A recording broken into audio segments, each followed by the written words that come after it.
Shalom, we're here. We're joining the March of the Living, and we're with Holocaust survivor Nate Leipciger, coming to us from Canada, from Toronto. Shalom. Shalom, how are you? So how many years already have you been taking part in this amazing event?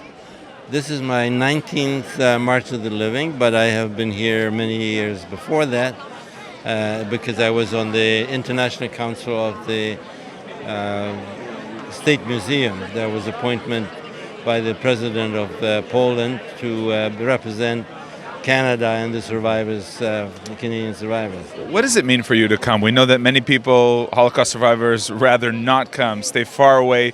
What is it for you coming so many times again and again? Well, I'm coming here because I want to be with our young people. I have a message, and we have things to do with them, to introduce them to what happened here. But more importantly, we have to show them what the life was here like before the Shoah. It's not only about the atrocities, it's also about the Judaism. It's not about the atrocities is part of it. It's an essential part of it. The most important aspect of this trip, or equally important, is who the victims were. Because it's not enough to say there were 6 million Jews. There were 6 million individuals who had different lives, and whose life, each life was a world in itself, and they were extinguished. And we have to know what have those people accomplished here in Poland for the 1,000 years that they were here. So you're here with the young boys and girls, and what are their first reactions? Are some even surprised that it all happened? I mean, they maybe learned about it in first grade, second grade? We prepare them very well before we come here as to what they're going to see, but nobody can prepare you for what you see when you get here, especially when you go into Birkenau. And it is an educational trip of life. It's a life-changing educational trip. They will never forget what they saw here or what they heard here. And it is important for our future to know our past. Many times you also accompany them to Israel as the final completing stage of this whole tour or this visit. The most important part of the trip to Israel is to tell them that life before we had an Israel, this could happen only because we did not have an Israel.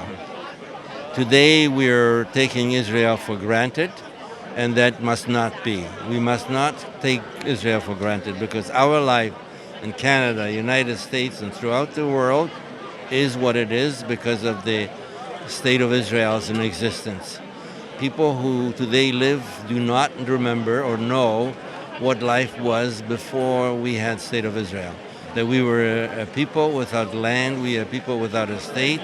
We could be thrown out of every single country in the world. We had, even if we had a passport from that country, it could have been revoked at the moment's notice, as it was in the history. We have been thrown out every single country in Europe, and so this is a learning experience, and Israel is part of it. Nate, you came here with the Prime Minister of Canada, right? Yes, I did, and 2 years ago. How was that, and what was the message, and do you think it got through? Well, the message was that Canada, who at one time had a policy of none is too many, referring to the Jews, that they didn't want any Jews in Canada as immigrants. And today the Prime Minister of Canada comes to Poland and to Auschwitz with me and stands with me in front of the gas chamber where my mother and my sister were murdered.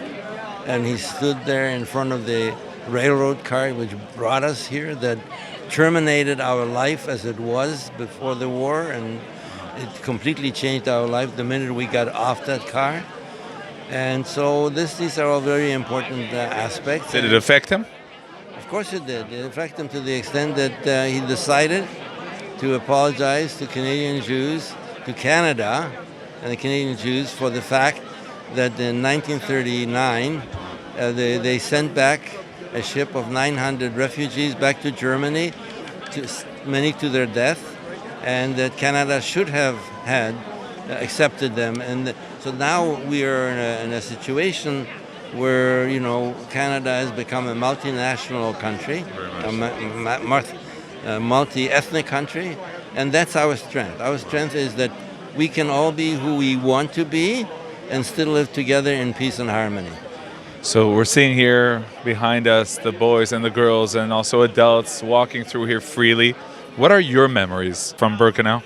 Oh, my memories from Birkenau, of course, are horrendous because my life was on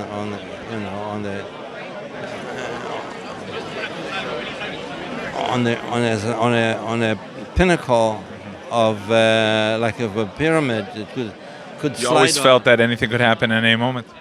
That's right. My life was in danger every moment of the day, and every day that you survived was a victory.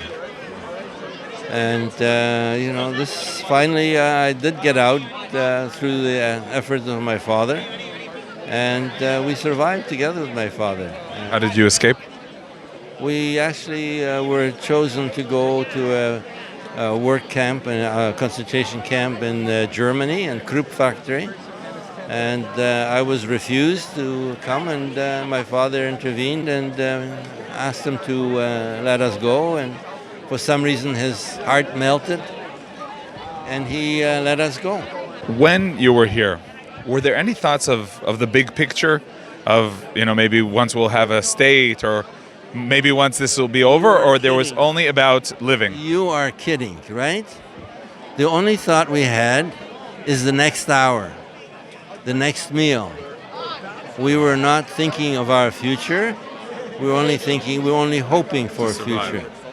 We were only hoping for a future.